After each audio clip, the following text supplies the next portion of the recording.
This is everything that I wish I knew when I first had my own spiritual awakening, and things that I didn't think were actually necessary, but they totally are. Now, after having multiple spiritual awakenings, and yes, there will be more than one. I did not know that at the beginning. I'm going to go over 9 things. First, I want to describe actually what a spiritual awakening is. If you're like, I kind of know, I don't know if I'm in it. I actually went on to ChatGPT and was like, give me a definition of what a spiritual awakening is. And I do actually resonate with the description. So here we go. A spiritual awakening is a profound shift in perception where you begin to see life beyond the surface level of reality. It often feels like waking up from an illusion, questioning old beliefs, and realizing there is more to existence than what you were taught.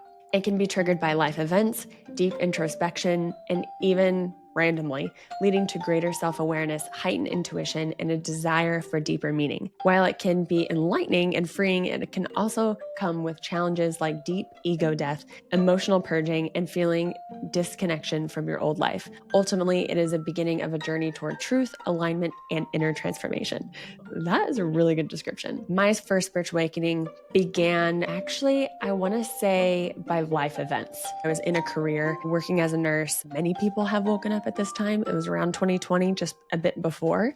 I hit the head on my job, and I was like, I can't do this anymore.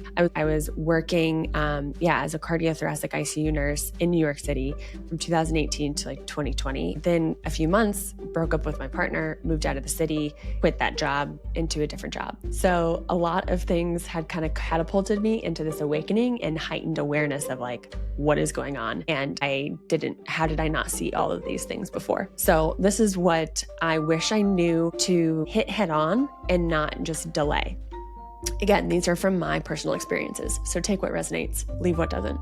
First thing is you need to explore your relationship with substances. Not that any of them are bad, but you have to ask yourself, are you depending on these things? So substances can be anything that is popping into your mind of like, is she talking about this? It could be prescription, it could be recreational, it could be any kind of substances that you have like a dependency on, from cigarettes to smoking to alcohol to, I'm trying to think of like the major ones that people are, once you go in your spiritual awakening, you're like, oh my God, can I still do this?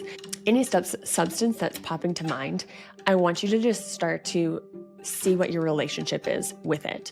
And like, do you have a dependency on it? When you're going through something or after work or on the weekends to relax or to let go, is there a substance you kind of lean on to help you do those things? If that is the case, you need to take a step back.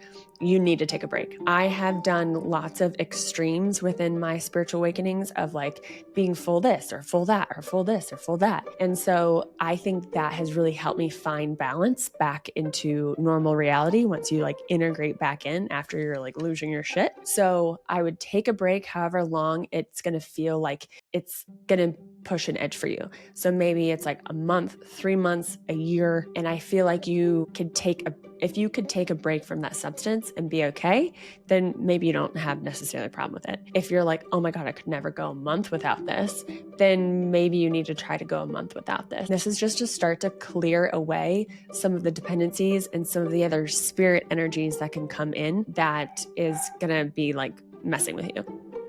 So inherently, the substance isn't bad. So this is after a few other awakenings I had, is that like, okay, this isn't bad. I'm not a spiritual person if I do this every once in a while, or if I have this, but it is necessary for you to take a break from these things and not be dependent on it. Super clear about that. So you'll be able to find your own balance as you navigate. The next thing is at some point, you will rise above the rabbit hole of conspiracy theories. So if you were first off in your like very first spiritual awakening, it can feel so overwhelming and chaotic of all the information that you're flooding yourself with, whether it's like on social media or platforms or podcasts or whatever information you're getting. You're like, what? How did I not know all of these things? And it can feel very jarring to the system. Go down the rabbit holes of the ones that you feel interested in. because there might be something in that, and there probably is, for what you're here to do. So go down the ones that you feel like, I have a lot of interest in this, but you don't need to go down every rabbit hole, and you don't need to discover all of the conspiracy theories. And no, not all of them are right, but not all of them are wrong. So there is a point where you'll be like, I actually don't really vibe with the conspiracies anymore. I just see what is truth and what is not truth. So that is something I wish I knew ahead of time, because I was like, oh my gosh, like this is intense. Okay, next, start looking at your food and then look at your products. Start looking at your food. So not that you have to be like this. I have my own opinion with food, so I'll share that. I don't think that you have to be vegan, vegetarian, and eat just plants to be spiritual. I eat a grass-fed, whole foods based diet, grass-fed meat based diet. Like, I would focus on your food as what feels right to you, but it has to start to look like more whole foods. You have to start pulling back any of those processed foods that you are consuming. Packaged, think about like shopping around like the perimeter of the grocery store, and anything in the center is usually like the rows of just labels and packaged things. Probably not great for you. It's not great for the system. It's not great for the body, and it's not great for the clarity and mental clarity. As soon as I started shifting some certain foods and really looking at what I was consuming day to day, and could even look at what you're consuming, actually, not foods. So actually we'll add to that. I'm going to say foods, products, and then I'm going to say, I have a list here for the description, and then I'm going to say like video content. So okay, so your foods. Once you start to actually eat whole foods, then your mental clarity, your haziness, the fog is starting to go away. So do what you can with what you have. Start to just have less of the packaged foods. If you're already like, I already eat kind of a whole based diet, I don't have that many processed foods, see if you can incorporate more organic foods as much as you can. So just try to weave into those things. If you've done organic, then try to look for more grass-fed beef. If that is feeling resonant to you, that's currently what I do. Okay, so then products. This is another rabbit hole you'll go through, is that a lot of the products that you're using on your body, in your body, is going to be pretty toxic. That goes from like deodorant and your shampoo and your toothpaste and your body lotions and your clothes. And like, there's so many things that you start to navigate with products. So again, do what you can. Start to swap out these products one at a time. I go over this way more in detail in my course. If you're interested in these kinds of things, you can check that out. CPR Your Soul. Okay, so then after you explore products, after you start looking at your products, then explore what you are consuming as far as social media, movies, news, programs, and start to observe if it's more fear-based, or if it is helpful or inspiring, or if it's getting you into these lower like, oh no, states. And if you watch shows or channels or listen to people that cause you to feel that way, try taking a break for a week and actually see how you feel. Shut off the news for a week and see how you feel. Spoiler alert, you're going to feel a lot more peace. So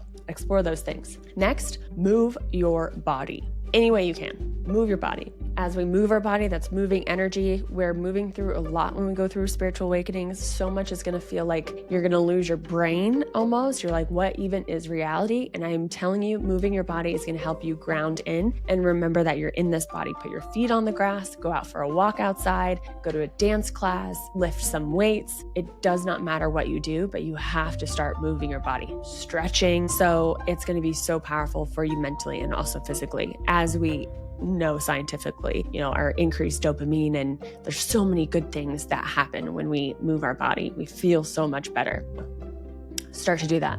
And you need to meditate. 10 minutes a day. Start there. There's so many times that people are like, I'm having a spiritual awakening and and they don't even meditate. And I'm like, are you even kidding me? You need to have that time where you tap into that otherness, the other energies, the quantum space, the space where you are no longer your body. There's some really great meditations that I absolutely love. I have some in my program. I love Joe Dispenza's work. I love binaural beats and just to listen to that on Spotify. I love shamanic journeying and drums. I also provide that too in session. So yes, you need to meditate. Find something that you'll stick with, find something that you like, and just do that every day. And then if you're like, easy, do it in the morning, do it in twice a day. And this is going to be game changer. I forget this throughout my life. And then when I put it back into my life, I'm like, why did I even stop? Okay, next. The awakening is about awakening within, not continuing to look for answers or validations outside of you. So this is easy because we want to like outsource our power again because we're like, okay, well, it's not my parents, it's not the government, it's not these other things, it's not my job. And then like once you realize it's not those things, then you start projecting on like maybe a spiritual mentor or somebody that channels or somebody that has like all this information that you're like, oh my gosh, this is it. And I'm going to consume. A lot of the spiritual awakening is, yes, taking that information in, but it's more about the within part. That's why I want you to meditate. That's why I want you to move your body. It's about getting connected to your own soul code, to your own oversoul, to your own energy, to feel your own energy field. All of those things start by going within. Okay. All right. Next is relationships will change. They're going to change. I'm telling you. Sometimes they get worse before they get better, and sometimes they just leave. So this could be friendships, family, romantic relationships, things, the relationship will change because you are changing. So either they'll change along with you or you'll feel that like dissonance gap. And then you're like, oh shit, sometimes they'll come back up or sometimes they won't. And then they'll end up just exiting because they're not going through it. They don't understand. They want to keep doing the things or connect the way that you used to, but you're trying to heal or make different decisions. And then it's just a mismatch. It's no longer resonant. So this is not good or bad. It's just what it is. So sometimes they'll get worse. And then you go through the purging and you go through like all that healing and you talk about all the shit that you didn't talk about. And then, whoa, it gets so much better. And now you're at such a good relationship. This actually happened with my parents, which is amazing. I never thought I would have the relationship that I have with them now, ever. Like if you had asked me just 5 years ago, I'd be like, no way. So sometimes they get worse before they get better. Okay, next is you will go through a purge. Try to let go with ease. Purging could be habits, beliefs, items. It could be physical symptoms. So a lot of spiritual awakenings, we have like these body symptoms that happen when our energy and frequency is changing. Then we'll have like, you know, all of these weird body symptoms of being really tired or drinking like a lot of water. Actually, a really good tip is electrolytes in your water. I'm going to take a sip. Electrolytes in your water. It's going to be huge for your energy. So electrolytes, get them. My favorite brand is Element. This is not sponsored, but get like a clean brand where you're not having a bunch of like weird dyes and shit in it. So just look at your ingredients. Electrolytes will be huge for your energy, but try to let go. Like you're going to want to grip. You're going to want to hold on to what you know because that's comfortable. And the unknown is the uncomfortable, which is the growth edge, which is why you're awakening. So let the things go. If it's like you have to go through your room, your house, your car, and you could go through your clothes, things that like remind you of your old self kind of thing. The purge can happen in relationships, in job, in living locations. Like it can look like anything. So as this starts to happen, the universe is just working in your favor, trying to help you along to the path that it's reminding you that you're on. And if you're way off path, it's going to be a lot of purging to get to that like core path. It's like, I call it the yellow brick road.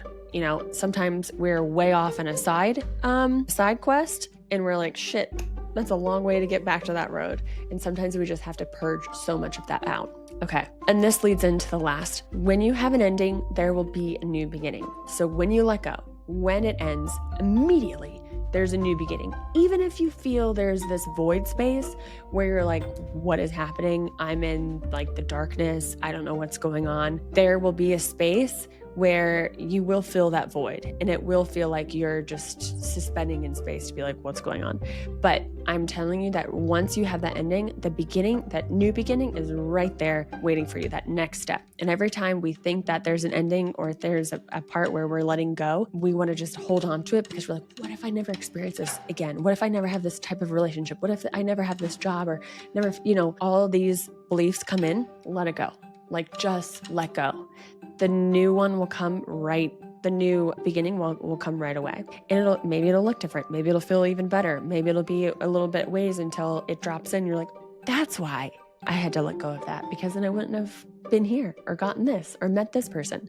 So this is my little guide. Follow along if you feel like it on the channel. I would love for you to subscribe or comment below which one you're feeling or which one was the most difficult for you. I'd love to hear from you. So until then, I will see you in the next video.